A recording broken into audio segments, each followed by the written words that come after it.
Hi friends, good afternoon and welcome back to my channel Arpita Shetty's Kannada vlogs. ಎಲ್ಲರೂ ಹೇಗಿದ್ದೀರಾ? ಎಲ್ಲರೂ ಚೆನ್ನಾಗಿದ್ದೀರಾ ಅಂತ ಅನ್ಕೋತೀನಿ. ನಾನು ಕೂಡ ಚೆನ್ನಾಗಿದ್ದೀನಿ. ಬನ್ನಿ ಇವತ್ತಿನ ವ್ಲಾಗ್ನ ಶುರು ಮಾಡೋಣ. ಇವತ್ತು ಪಾಪುದು ಫಸ್ಟ್ ಬರ್ಡೇ ಮಾರ್ನಿಂಗ್ ಹೇಗಿತ್ತು ಅಂತ ಹೇಳ್ಬಿಟ್ಟು ಶೇರ್ ಮಾಡ್ತಾಯಿದ್ದೀನಿ. ಸಿಕ್ಕಾಬಟ್ಟೆ ಖುಷಿ ಇದೆ. ಲೈಫ್ ಕಂಪ್ಲೀಟ್ ಅನಿಸಿದ್ದ ದಿನ ಒಂದು ವರ್ಷದ ಹಿಂದೆ. ಇವತ್ತು 8:45ಗೆ ವ್ಲಾಗ್ನ ಸ್ಟಾರ್ಟ್ ಮಾಡಿದ್ದೀನಿ. ಇಷ್ಟೊತ್ತಿಗಾಗಲೇ ಒಂದು ವರ್ಷದ ಹಿಂದೆ ಅವಳು ಹುಟ್ಟಿದ್ಲು. ಅವಳು ಕರೆಕ್ಟಾಗಿ 6:46ಗೆ ಫೆಬ್ರವರಿ 2 ಶುಕ್ರವಾರ ಹುಟ್ಟಿದ್ದು. ಇವತ್ತು ಸಂಡೇ ಬಿದ್ದಿದೆ ಅಷ್ಟೇ. ಇವಾಗ ಮನೆ ಕೆಲಸ ಎಲ್ಲ ಮುಗಿಸಿದ್ದೀವಿ. ಇದು ಜೋಲಿ ಏನು ಹಾಕಿದ್ವಿ ಪಾಪುಗೆ, ಅದು ಯೂಸ್ ಮಾಡ್ತಿರಲಿಲ್ಲ. ಮತ್ತು ತೊಟ್ಲು ಇವಾಗ ಯೂಸ್ ಮಾಡೋದು ಬಿಟ್ಬಿಟ್ಟಿದ್ದೆ, ಬಿಡಿಸೋಣ ಇನ್ನೇನು 1 ಇಯರ್ ಆಯ್ತಲ್ಲ ಅಂತ. ಸೊ ಹಂಗಾಗಿ ಇದನ್ನು ರಿಮೂವ್ ಮಾಡಬೇಕು. ಈವ್ನಿಂಗ್ ಬರ್ಡೇ ಪಾರ್ಟಿ ಇರೋದು, ಹಾಗಾಗಿ ನಮಗೇನು ಅರ್ಜೆನ್ಸಿ ಏನಿಲ್ಲ. ಆರಾಮಾಗಿ ಟೈಮ್ ತೊಗೊಂಡು ಎಲ್ಲ ಕೆಲಸಗಳನ್ನ ಮುಗಿಸ್ಕೊಂಡು ಫಂಕ್ಷನ್ನ ಸ್ಟಾರ್ಟ್ ಮಾಡ್ಬೋದು. ಸ್ವಲ್ಪ ಹೊರಗಡೆನೂ ಹೋಗಬೇಕು, ದೇವಸ್ಥಾನಕ್ಕೆ ಕೂಡ ಹೋಗಬೇಕು. ಪಾಪುಗೆ ಇವತ್ತು ಎಣ್ಣೆ ಸ್ನಾನ ಮಾಡಿಸ್ಬೇಕು. ಅದಕ್ಕೆ ಇಲ್ಲಿ ಹೊರಗಡೆ ಕೂತಿದ್ವಿ. ನಮ್ಮ ಅತ್ತೆ ಅಜ್ಜಿ ಎಲ್ಲ ಬಂದಿದ್ರಲ್ವ, ಅವರು ಎಲ್ಲ ಮಾತಾಡ್ಕೊಂಡು ಬಿಸಿಲು ಕಾಯ್ಕೊಂಡು ಕೂತಿದ್ರು. ಪಾಪುಗೆ ನೀರು ಉರಿ ಹಾಕಿದ್ದೀವಿ, ಸೌದೆ ಒಲೆಯಲ್ಲಿ ಆಯಿಲ್ ಅಪ್ಲೈ ಮಾಡಬೇಕು. ಅದಕ್ಕೆ ತಂದು ಇಟ್ಕೊಂಡಿದ್ದೀನಿ. ಅದು ಅಪ್ಲೈ ಮಾಡುವಾಗ ಕ್ಲಿಪ್ಪಿಂಗ್ಸ್ ಮಿಸ್ ಆಗಿಬಿಟ್ಟಿದೆ. ವಿಡಿಯೋ ಆಗ್ತಿದೆ ಅಂತ ಅಂದ್ಕೊಂಡ್ವಿ, ಬಟ್ ಆಗ್ತಾನೇ ಇರಲಿಲ್ಲ. ಅದು ಬೇಜಾರಾಯಿತು. ಆಮೇಲೆ ಎಡಿಟಿಂಗ್ ಮಾಡಬೇಕಾದ್ರೆ ನೋಡಿದಾಗ ಈ ಒಲೆ ಅಂತೂ ತುಂಬಾ ಯೂಸ್ ಆಗ್ತಿದೆ ನಮಗೆ. ಅದರಲ್ಲೂ ಪಾಪುಗೆ ಸಿಕ್ಕಾಬಿಟ್ಟೆ ಯೂಸ್ ಆಗುತ್ತೆ. ಒಳ್ಳೇದಲ್ವಾ ಒಲೆಯಲ್ಲಿ ಕಾಯಿಸಿ ಉಯ್ಯೋದು. ಅಂದರೆ ಸೋಲಾರು ಕೂಡ ಓಕೆ, ಅದು ಏನು ಪರವಾಗಿಲ್ಲ. ಬಟ್ ಆದ್ರೂ ಇದರಲ್ಲಿ ತುಂಬ ಒಳ್ಳೆಯದು. ಕರೆಂಟ್ ನೀರು ಅಥವಾ ಗ್ಯಾಸ್ ಮೇಲೆ ಇಟ್ಟು ಕಾಯಿಸಿ ಹಾಕ್ತೀವಲ್ಲ ನೀರು, ಅದಕ್ಕಿಂತ ನಿಮಗೆ ಯೂಸ್ ಆಗುತ್ತೆ. ಯಾರಿಗಾದ್ರೂ ಮಕ್ಕಳಿದ್ರೆ ಅಥವಾ ನಿಮಗೆ ಕಡಾಯ ಇಲ್ಲ, ನಿಮ್ಮ ಮನೆಯಲ್ಲಿ ನೀರೊಲೆ ಇಲ್ಲ ಅಂತಂದರೆ ಅಂಥವ್ರಿಗೆ ಯೂಸ್ ಆಗುತ್ತೆ. ಖಂಡಿತ ತೊಗೋಬೋದು. ನಾನು ಲಿಂಕ್ ಆಲ್ರೆಡಿ ಒಂದು ವೀಡಿಯೋದಲ್ಲಿ ಶೇರ್ ಮಾಡಿದ್ದೀನಿ. ಈ ವಿಡಿಯೋದಲ್ಲೂ ಬೇಕಾದರೆ ಶೇರ್ ಮಾಡಿರ್ತೀನಿ, ಓಕೆನಾ? ನನಗೆ ಇವ್ರ ಅತ್ತೆ ಇದ್ದಾರಲ್ಲ, ಇವರೇ ಹೇಳಿದ್ದು ನನಗೆ ಈ ಒಲೆ ಬಗ್ಗೆ, ಅವರು ಯೂಸ್ ಮಾಡ್ತಿದ್ರು ಅಂತ ಹೇಳ್ಬಿಟ್ಟು. ಅದಾದಮೇಲೆ ನಮ್ಮ ಮನೆಯವರು ಇವಾಗ ಫ್ಯಾನ್ ಫಿಟ್ ಮಾಡಿಬಿಡ್ತೀನಿ ಅಂತ ಹೇಳ್ಬಿಟ್ಟು ಫಿಟ್ ಮಾಡ್ತಿದ್ದಾರೆ. ಯಾಕೆಂದರೆ ಅದೊಂಥರ ಚೆನ್ನಾಗಿ ಕಾಣಿಸ್ತಿರ್ಲಿಲ್ಲ. ಬಟ್ ಎಲ್ಲ ಕೆಲಸಕ್ಕೂ ಏನಂದರೆ ಒಂದು ಟೈಮ್ ಇರುತ್ತೆ, ಅದು ಬರಬೇಕು. ಅದು ಬಂದಾಗಲೇ ಆಗೋದು. ನಾನು ಎಷ್ಟು ದಿನದಿಂದ ಅನ್ಕೊತಿದ್ದೆ. ನಾನು ಇಲ್ಲಿಗೆ 9th ಮಂತ್ ಇದ್ದಾಗಲೇ ಬಂದೆ. 9, 10, 11, 12 ಆಲ್ಮೋಸ್ಟ್ 3.5 months ಆಯಿತು ಇಲ್ಲಿಗೆ ಬಂದು. ಆವಾಗಿಂದ ಅಂದ್ಕೊಂಡು ಆಗೇ ಇರಲಿಲ್ಲ. ಇವಾಗ ಫೈನಲಿ ಫ್ಯಾನ್ ಫಿಟ್ ಮಾಡ್ತಾ ಇದ್ದಾರೆ. ಮತ್ತು ತೊಟ್ಲು ಕೂಡ ಎತ್ತಿಡ್ಸ್ಬಿಟ್ಟೆ. ಅದ್ರದ್ದು ಐಟಮ್ಸ್ ಏನಿತ್ತು ಅದರಲ್ಲಿ ಟಾಯ್ಸ್ ಎಲ್ಲ ಇತ್ತಲ್ಲ, ಅದು ಅಲ್ಲಿದೆ, ಅದನ್ನು ಎತ್ತಿ ಇಟ್ಕೋಬೇಕು. ಬೆಡ್ಡೆಲ್ಲ ಹಾಕಿದ್ನಲ್ಲ ಅದು. ಇಲ್ಲಿ ಅತ್ತೆ ಮತ್ತು ಅಮ್ಮ ಅಡುಗೆ ಮನೇಲಿ ಕೆಲಸಗಳು ಮಾಡ್ಕೋತಾ ಇದ್ದಾರೆ. ಬ್ರೇಕ್ಫಾಸ್ಟಿಗೆ ಲೆಮನ್ ರೈಸ್ ಮಾಡೋಣ ಅಂತ ಹೇಳ್ಬಿಟ್ಟು ಮಾಡ್ತಾಯಿದ್ರು. ಇನ್ನೇನು ಮಧ್ಯಾಹ್ನಕ್ಕೆ ನೆನ್ನೆನೇ ನೈಟ್ ಸಾಂಬಾರು ಮಾಡಿ ಇಟ್ಕೊಂಡ್ಬಿಟ್ಟಿದ್ವಿ, ಅದೇ ಆಗುತ್ತೆ. ಈವ್ನಿಂಗ್ ಹೇಗಿದ್ರು ಡಿನ್ನರ್ ಅರೇಂಜ್ ಮಾಡಿದ್ದೀವಲ್ಲ ಅಂತ ಸುಮ್ಮನಾದ್ವಿ. ಮತ್ತು ನಮ್ಮ ಮನೆಯವ್ರ ಔಟ್ಫಿಟ್ ಕೂಡ ಏನೋ ರೆಡಿ ಮಾಡ್ಕೊಂಡೇ ಇರಲಿಲ್ಲ ಬರ್ಡೇಗೆ ಅಂತ ಹೇಳ್ಬಿಟ್ಟು. ಅವ್ರು ಏನು ಗೊತ್ತಾ, ಹೊಸದು ತೊಗೊಳ್ಳಿ ಅಂತಂದರೆ ಆಲ್ರೆಡಿ ಜಪಾನಿಂದ ತುಂಬ ಬಟ್ಟೆ ಪರ್ಚೇಸ್ ಮಾಡಿಬಿಟ್ಟು ತೊಗೊಂಡು ಬಂದಿದ್ದಾರೆ.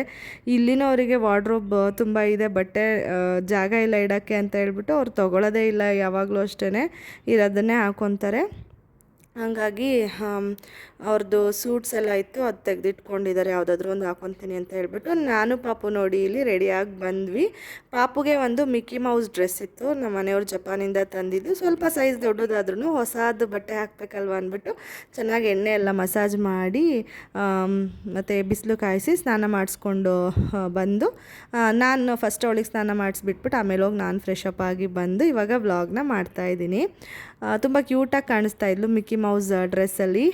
ಆ್ಯಕ್ಚುಲಿ ಈ ಡ್ರೆಸ್ಗಿಂತ ಮುಂಚೆ ನಾನು ಒಂದು ಫ್ರಾಕ್ ಹಾಕಿದ್ದೆ, ಅದು ಕೂಡ ಹೊಸದು. ಅದು ಅವಳಿಗೆ ಯಾಕೋ ಇಷ್ಟ ಆಗಿಲ್ಲ ಅನಿಸುತ್ತೆ. ರಿಮೂವ್ ಮಾಡೋವರೆಗೂ ಒಂಥರ ಮಾಡ್ತಾಯಿದ್ಲು.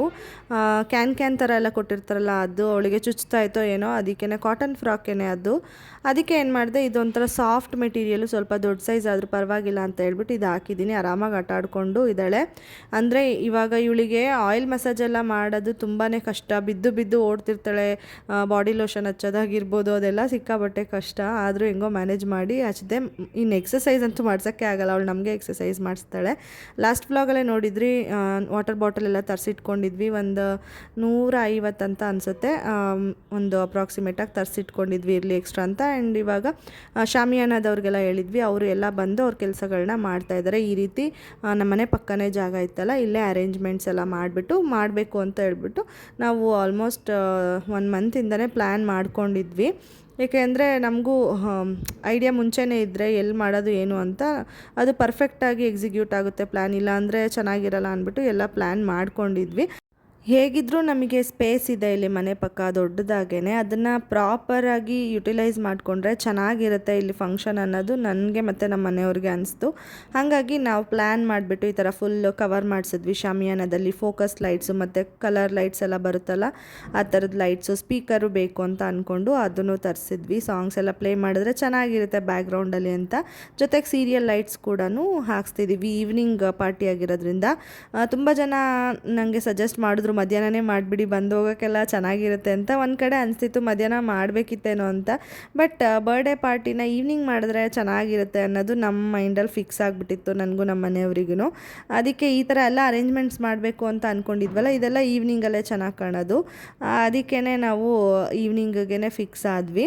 ಶಾಮಿಯಾನದವ್ರಿಗೆ ಮಾತ್ರ ನಾವು ಬೇಗ ಬರೋದಕ್ಕೆ ಹೇಳಿದ್ವಿ, ಸ್ವಲ್ಪ ಎಲ್ಲ ಹಾಕ್ಕೊಟ್ಬಿಟ್ಟು ಬೇಗ ಹೋದರೆ ಡೆಕೋರೇಷನ್ ಅವರಿಗೆ ಬಂದು ಎಲ್ಲ ಡೆಕೋರೇಟ್ ಮಾಡಿ ಹೋಗೋದಕ್ಕೆ ಈಸಿ ಆಗುತ್ತೆ ಅಂತ ಇವೆಂಟ್ ಮ್ಯಾನೇಜ್ಮೆಂಟ್ ಅವ್ರನ್ನ ನಾನು ಗೂಗಲಲ್ಲಿ ಸರ್ಚ್ ಮಾಡಿ ಕಾಂಟ್ಯಾಕ್ಟ್ ಮಾಡಿ ಮಂಡ್ಯದಿಂದ ಅವ್ರನ್ನ ಕರೆಸ್ತಾ ಇದ್ದೀನಿ.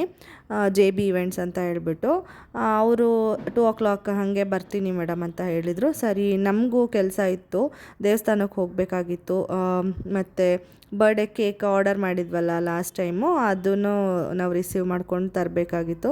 ಅದಕ್ಕೇ ಅಲ್ಲಿಗೂ ಎಲ್ಲ ಹೋಗಿ ಬರೋಣ ಅಂತ ಅಂದ್ಬಿಟ್ಟು ರೆಡಿ ಆಗಿದ್ದೀವಿ. ಹಾಗೆ ಅಲ್ಲಿ ಸೈಡಲ್ಲೆಲ್ಲ ನಾವು ತುಂಬ ಸ್ಟೋರ್ ಮಾಡಿದ್ವಿ ಅಲ್ವಾ, ಐಟಮ್ಸ್ಗಳೆಲ್ಲ ಬೇಡದೇ ಇರೋದು, ಫಿಶ್ ಟ್ಯಾಂಕು ಮತ್ತು ಬೀರು ಅದೆಲ್ಲ ಇಟ್ಟಿದ್ದು ಎಲ್ಲನೂ ವೆಕೇಟ್ ಮಾಡಿ ಅಲ್ಲಿಂದ ನೀಟಾಗಿ ಫುಲ್ಲು ಸ್ಪೇಸ್ನ ಎಂಪ್ಟಿ ಮಾಡಿಬಿಟ್ಟು ಕೆಳಗಡೆ ಎಲ್ಲ ಮ್ಯಾಟ್ ಹಾಕ್ಸ್ಬಿಟ್ಟು ಈ ಥರ ಅರೇಂಜ್ ಮಾಡಿದ್ದೀವಿ. ಒಂಥರ ಪಾರ್ಟಿ ಹಾಲ್ ಥರನೇ ಕಾಣಿಸ್ಬೇಕು, ಫಂಕ್ಷನ್ ಹಾಲ್ ಥರನೇ ಕಾಣಿಸ್ಬೇಕು ಅಂತ ಹೇಳ್ಬಿಟ್ಟು ನಾವು ಇದೆಲ್ಲ ಪ್ಲ್ಯಾನ್ ಮಾಡ್ಕೊಂಡಿದ್ದು. ನಿನ್ನೆಯಿಂದನೇ ನನಗೆ ಒಂಥರ ಖುಷಿ ಆಗ್ತಾಯಿತ್ತು. ಏಕೆಂದರೆ ಪಾಪುದು ಫಸ್ಟ್ ಬರ್ಡೇ ಯಾವಾಗಲೂ ಮೆಮೊರಿನಲ್ಲಿರುತ್ತೆ, ಯಾವತ್ತೂ ಅಷ್ಟೇ ಫಸ್ಟ್ ಬರ್ಡೇ ಮೆಮೊರಿಯಲ್ಲಿ ಉಳ್ಕೊಳ್ಳುತ್ತೆ. ಅದಕ್ಕೆ ಒಂಥರ ಚೆನ್ನಾಗಿ ಸೆಲೆಬ್ರೇಟ್ ಮಾಡಬೇಕು ಅಂತ ಇತ್ತು. ಮತ್ತು ಇವಳು ನಮ್ಮ ಲೈಫಿಗೆ ಬಂದಮೇಲೆ ನಮ್ಮ ಲೈಫ್ ಕಂಪ್ಲೀಟ್ ಅಂತ ಅನಿಸಿದ್ದು. ಅದಕ್ಕೆ ಮುಂಚೆಲ್ಲ ಎಷ್ಟು ಸ್ಟ್ರಗಲ್ ಇತ್ತು ಅನ್ನೋದು ನಿಮಗೇ ಗೊತ್ತು, ಹಳೆ ಸಬ್ಸ್ಕ್ರೈಬರ್ಸ್ಗೆಲ್ಲ. ಹಾಗಾಗಿ ಇವಾಗ ಇವೆಂಟ್ ಅವರು ಕೂಡ ಬಂದಿದ್ದಾರೆ ಬಲೂನ್ ಡೆಕೋರೇಷನ್ ಎಲ್ಲ ಮಾಡೋದಕ್ಕೆ. ಆಲ್ಮೋಸ್ಟ್ 2:30 ಆಗಿದೆ ಇವಾಗ ಟೈಮು. ನಾವು ಬೆಳಗ್ಗೆನೇ ದೇವಸ್ಥಾನಕ್ಕೆ ಹೋಗೋಣ ಅಂದ್ಕೊಂಡು ಸಮ್ ರೀಸನ್ಸಿಂದ ಹೋಗೋಕ್ಕಾಗಿಲ್ಲ, ಈವ್ನಿಂಗ್ ಹೋಗೋಣ ಅಂತ ಅಂದ್ಕೊಂಡ್ವಿ. ಅಂದರೆ ಹೇಗಿದ್ದರೂ ಕೇಕೆಲ್ಲ ತೊಗೊಂಡು ಬರಬೇಕಲ್ಲ, ಆ ಟೈಮ್ಗೆ ಹೋದರೆ ಬರ್ಬೋದು ಕೇಕ್ ಕೂಡ ತೊಗೊಂಡು ಅಂತ ಅಂದ್ಕೊಂಡ್ವಿ. ಇವಾಗ ನಾನು ಹೇಳ್ದಾಗೆ ಅವರು ಬ್ಯಾಕ್ಗ್ರೌಂಡಿಗೆ ಒಂದು ವೈಟ್ ಸ್ಕ್ರೀನು ಮತ್ತು ಆರ್ಚ್ ಟೈಪಲ್ಲಿ ನಾನು ಬಲೂನ್ ಡೆಕೋರೇಷನ್ ಎಲ್ಲ ಹೇಳಿದ್ದೀನಿ. ಇದೇ ವ್ಲಾಗಲ್ಲಿ ತೋರಿಸ್ತೀನಿ ನಾನು ಡೆಕೋರೇಷನ್ ಎಲ್ಲ ಹೇಗೆ ಬಂದಿದೆ ಅಂತ ಹೇಳ್ಬಿಟ್ಟು. ಮತ್ತು ನಾನು ಥೀಮ್ ಸೆಲೆಕ್ಟ್ ಮಾಡ್ಕೊಂಡಿದ್ದೆ, ಅಂದರೆ ಸ್ವಲ್ಪ ಈ ಇನ್ಫೋಬೆಲ್ಸ್ದು ಕಾರ್ಟೂನ್ಸ್ ಬರುತ್ತಲ್ಲ, ಅದು ಇವಳಿಗೆ ಫೆಮಿಲಿಯರು, ತುಂಬ ಇಷ್ಟಪಡ್ತಾಳೆ ಕಾರ್ಟೂನ್ಸ್ ಎಲ್ಲ ನೋಡೋದ್ರಿಂದ ಅದರದ್ದೇ ಇರಲಿ ಅಂತ ಕೂಡ ಹೇಳಿದ್ದೆ.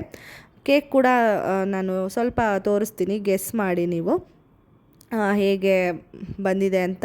ಸ್ವಲ್ಪ ವಿಡಿಯೋದಲ್ಲಿ ಕ್ಯಾಪ್ಚರ್ ಆಗಿದೆ, ಕಂಪ್ಲೀಟಾಗಿಲ್ಲ. ಆಲ್ಮೋಸ್ಟ್ ಗೆಸ್ ಮಾಡ್ತೀರಾ ಯಾವ ಥೀಮಲ್ಲಿ ಮಾಡಿಸಿದ್ದೀನಿ ಅಂತ ಹೇಳ್ಬಿಟ್ಟು. ನೆಕ್ಸ್ಟ್ ವ್ಲಾಗಲ್ಲಿ ಕಂಪ್ಲೀಟಾಗಿ ತೋರಿಸ್ತೀನಿ. ಇವಾಗ ಸದ್ಯಕ್ಕೆ ಸ್ವಲ್ಪ ಕ್ಲಿಪ್ಪಿಂಗ್ಸ್ ಇದೆ ಕೇಕ್ ತೊಗೊಂಡು ಬರೋಕ್ಕೆ ಹೋದಾಗ, ಅದನ್ನು ಆ್ಯಡ್ ಮಾಡ್ತೀನಿ. ಮತ್ತು ಡೆಕೋರೇಷನ್ದು ಕೂಡ ಇಲ್ಲಿ ಆ್ಯಡ್ ಮಾಡಿದ್ದೀನಿ. ಬಲೂನ್ಸ್ ಇನ್ನೂ ಸ್ವಲ್ಪ ಸ್ಟೇರ್ಸ್ ಹತ್ರ ಎಲ್ಲ ಹಾಕೋದು ಮತ್ತು ಬೇರೆ ಎಲ್ಲ ಹಾಕೋದಕ್ಕೆ ಎಕ್ಸ್ಟ್ರಾ ಇಸ್ಕೊಂಡಿದ್ದೀವಿ ಅವ್ರ ಹತ್ರ. ಇಷ್ಟು ಡೆಕೋರೇಷನ್ ಮಾಡಿಬಿಟ್ಟು ಹೋಗಿದ್ದಾರೆ. ನನಗೆ ಇನ್ನು ಸ್ವಲ್ಪ ಹೇಳಿದೆ, ಒಂದೊಂಚೂರು ಪ್ರಾಪ್ಸ್ ಮಿಸ್ ಆಯಿತು ಅಂತ ಅನ್ಕೋತೀನಿ. ಆದರೂ ಏನು ಮಾಡೋಕ್ಕಾಗಲ್ಲ, ಸುಮ್ಮನಾದೆ ನಾನು. ಇವಾಗ ನಾವು ಹೊರಟಿದ್ದೀವಿ ದೇವಸ್ಥಾನಕ್ಕೆ ಹೋಗೋಣ ಅಂತ. ತುಂಬ ಸಿಂಪಲಾಗಿ ರೆಡಿಯಾಗಿ ಹೋಗಿದ್ದೀನಿ. ನನಗೆ ಹೇರ್ ಕಟ್ ಮಾಡಿಸ್ದೆ ಅಂತ ಹೇಳಿದೆ, ಬಟ್ ಯಾವ ಹೇರ್ ಕಟ್ ಅಂತ ಹೇಳೋದೇ ಮರ್ತುಬಿಟ್ಟಿದ್ದೀನಿ ಲಾಸ್ಟ್ ವಿಡಿಯೋದಲ್ಲಿ. ನಾನು ಲೇಯರ್ ಕಟ್ ಮಾಡಿಸ್ಕೊಂಡೆ. ನಾನು ಡೀಪ್ ಯು ಶೇಪ್ ಮಾಡಿಸ್ಕೊಳ್ಳೋಣ ಅಂತ ಹೋಗಿದ್ದು, ಅವ್ರು ಸಜೆಸ್ಟ್ ಮಾಡಿದ್ದು ಲೇಯರ್ ಕಟ್ ಮಾಡಿಸ್ಕೊಳ್ಳಿ ಚೆನ್ನಾಗಿರುತ್ತೆ ಅಂತ ಹೇಳಿದ್ರು. ಸರಿ ಇನ್ನೇನು, ನಾನು ಫಸ್ಟ್ ಟೈಮು ಈ ಥರ ಲೇಯರ್ ಕಟ್ ಮಾಡಿಸಿರೋದು. ಚೆನ್ನಾಗಿ ಕೂಡ ಇದೆ, ಶಾರ್ಟಾಗೂ ಇದೆ, ಇಷ್ಟ ಆಯಿತು. ಆಮೇಲೆ ಏನಂದರೆ ಅಮ್ಮ ಬೈತಾರೆ, ಲಾಂಗ್ ಹೇರ್ನ ಶಾರ್ಟ್ ಮಾಡಿದೆಯಲ್ಲ ಅಂತ ಹೇಳ್ಬಿಟ್ಟು, ಅದಷ್ಟೇ. ಅವರಿಗೆ ಯಾವಾಗಲೂ ಕೂದಲು ಉದ್ದ ಇದ್ದರೆ ಇಷ್ಟ ಆಗುತ್ತೆ. ನನಗೆ ಚಿಕ್ಕದ್ರಿಂದನೂ ಉದ್ದನೇ ಇರೋದು, ಮಧ್ಯೆ ಈ ಥರ ಕಟ್ ಮಾಡಿಸ್ಬಿಡ್ತೀನಿ, ಅವಾಗ ಬೈಸ್ಕೊತೀನಿ. ಇವಾಗ ದೇವಸ್ಥಾನಕ್ಕೆ ಹೋಗಿ ಬಂದಿದ್ದಾಯಿತು. ಸ್ವಲ್ಪ ಎಲ್ಲ ಐಟಮ್ಸ್ ಬೇರೆದು ತೊಗೋಬೇಕಾಗಿತ್ತು, ಈವ್ನಿಂಗಿಗೆ ಬೇಕಾಗಿರೋದು, ಲೈಕ್ ಐಸ್ ಕ್ರೀಮ್ ಆಗಿರ್ಬೋದು ಅಥವಾ ಹಾಲು, ಅದೆಲ್ಲ ಬೇಕಾಗಿತ್ತು. ಅದನ್ನೆಲ್ಲ ತೊಗೊಂಡು ಬರೋದಕ್ಕೆ ಹೋಗಿದ್ರು. ನಾನು ಪಾಪು ಕಾರಲ್ಲೇ ಕೂತಿದ್ವಿ. ಇವಳು ಫುಲ್ ಹಿಂಸೆ ಕೊಡೋದಕ್ಕೆ ಶುರು ಮಾಡಿದ್ಲು, ಹೊರಗಡೆ ಹೋಗಬೇಕು ಅಂತ ಹೇಳ್ಬಿಟ್ಟು. ಅವಳಿಗೆ ಒಂದು ಹೊಸದು ರಾಂಪರ್ಸ್ ಇತ್ತು, ಅದನ್ನು ಹಾಕ್ಕೊಂಡು ಕರ್ಕೊಂಡು ಬಂದಿದ್ದೀನಿ. ಯಾಕೆಂದರೆ ಬೆಳಗ್ಗೆ ಹಾಕಿದ ಮಿಕ್ಕಿ ಮೌಸ್ ಡ್ರೆಸ್ ಎಲ್ಲ ಫುಲ್ ಗಲೀಜು ಮಾಡ್ಕೊಂಡಿದ್ಲು. ಅದಕ್ಕೇ ಕಾಲೆಲ್ಲ ಹೊಡ್ಕೊಂಡಂಗೆ ಆಗುತ್ತೆ, ಗಾಳಿ ಇದೆ ಅಂತ ಹೇಳ್ಬಿಟ್ಟು ಒಂದು ಪ್ಯಾಂಟ್ ಹಾಕೋಣ ಅಂತ ಹಾಕಿದೆ. ಅದು ಸ್ವಲ್ಪ ಈ ಡ್ರೆಸ್ಸಿಗೆ ಟೈಟ್ ಅನಿಸ್ತು. ರಿಮೂವ್ ಮಾಡಿ ಮತ್ತೆ ಬೇರೆದು ಹಾಕೋಷ್ಟೊತ್ತಿಗೆ ಅಳ್ತಾಳೆ ಅಂದ್ಬಿಟ್ಟು ಹಾಗೇ ಕರ್ಕೊಂಡು ಬಂದೆ. ಏನು ಮಾಡೋಕ್ಕಾಗಲ್ಲ ಅಂತ. ದೇವಸ್ಥಾನದಲ್ಲಿ ಕೊಟ್ಟಿದ್ದು ಹೂ ಎಲ್ಲ ಬಾಯಿಗೆ ಹಾಕ್ಕೊಳಕ್ಕೆ ಹೋಗ್ತಿದ್ಲು.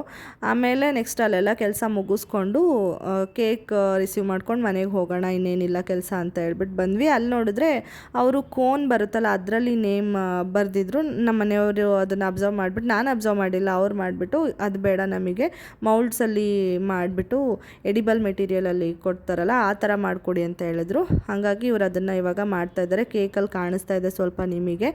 ನಾನು ಲಾಸ್ಟ್ ವ್ಲಾಗಲ್ಲೇ ತೋರಿಸಿದ್ದೆ ಯಾವ ಬೇಕ್ರಿನಲ್ಲಿ ಕೇಕ್ ಆರ್ಡರ್ ಮಾಡಿದ್ದು ಅಂತ ಹೇಳ್ಬಿಟ್ಟು. AVR ಬೇಕ್ ಹೌಸ್ ಅಂತ ಮದ್ದೂರಲ್ಲಿದೆ, ಅಲ್ಲಿ ಆರ್ಡರ್ ಮಾಡಿದ್ವಿ. ಇದು ಕಪ್ ಕೇಕ್ಸ್ ಕೂಡ ಬೇಕಿತ್ತು. ಪ್ರಾಪ್ಸಲ್ಲಿ ಕಪ್ ಕೇಕ್ ಎಲ್ಲ ಇಡೋದಕ್ಕೆ ಒಂದು ಪ್ರಾಪ್ ಇತ್ತು, ಅದರಲ್ಲಿ ಇಟ್ಟರೆ ಚೆನ್ನಾಗಿರುತ್ತೆ ಅಂತ ಹೇಳ್ಬಿಟ್ಟು ಅದೊಂದು ಸ್ವಲ್ಪ ತೊಗೊತಾ ಇದ್ದೀವಿ. ಆ್ಯಂಡ್ ನನಗೆ ಒಂದು ಬೇಜಾರಾಗಿದ್ದ ವಿಷಯ ಏನಂದರೆ ರಿಟರ್ನ್ ಗಿಫ್ಟ್ಸು ನಾವು ಹೇಳಿದ್ವಿ, ಅವರು ಲಾಸ್ಟ್ ಮೂಮೆಂಟಲ್ಲಿ ತರ್ಸೋಕ್ಕಾಗಿಲ್ಲ ಅಂತ ಹೇಳ್ಬಿಟ್ರು. ನನಗೆ ಅದು ಸಖತ್ ಬೇಜಾರಾಯಿತು. ಯಾಕೆಂದರೆ ಹೋಪ್ಸ್ ಇಟ್ಕೊಂಡಿದ್ವಿ ತರಿಸ್ಕೊಡ್ತಾರೆ ಅಂತ ಹೇಳ್ಬಿಟ್ಟು ನಾವು ಬೇರೆ ಆಪ್ಷನ್ ಕೂಡ ಇಟ್ಕೊಂಡಿರಲಿಲ್ಲ. ಆ ಥರ ಕ್ಯಾನ್ಸಲ್ ಮಾಡ್ಕೊಂಡಾಗ ಯಾರಿಗಾದರೂ ಅಷ್ಟೇ ಬೇಜಾರಾಗುತ್ತಲ್ವ, ಆ ಥರನೇ ಆಯಿತು. ಬಟ್ ನಮಗೆ ಟೈಮ್ ಕೂಡ ಇರಲಿಲ್ಲ, ಆಲ್ರೆಡಿ ಟೈಮ್ ಆಗೋಗ್ತಿತ್ತು, ಬೇಗ ಹೋಗಿ ರೆಡಿ ಆಗಿಬಿಟ್ಟು ಫಂಕ್ಷನ್ನ ಸ್ಟಾರ್ಟ್ ಮಾಡಬೇಕಿತ್ತು. ಅದಕ್ಕೇ ನಾವು ರಿಟರ್ನ್ ಬಂದುಬಿಟ್ವಿ. ನಾನು ನೆಕ್ಸ್ಟ್ ವಿಡಿಯೋದಲ್ಲಿ ಶೇರ್ ಮಾಡ್ಕೋತೀನಿ ಬರ್ಡೇ ಹೇಗಾಯಿತು ಅಂತ. ಈ ವಿಡಿಯೋ ಇಲ್ಲಿಗೆ ಎಂಡ್ ಮಾಡ್ತಾಯಿದ್ದೀನಿ. ಓಕೆನಾ, ಬಾಯ್.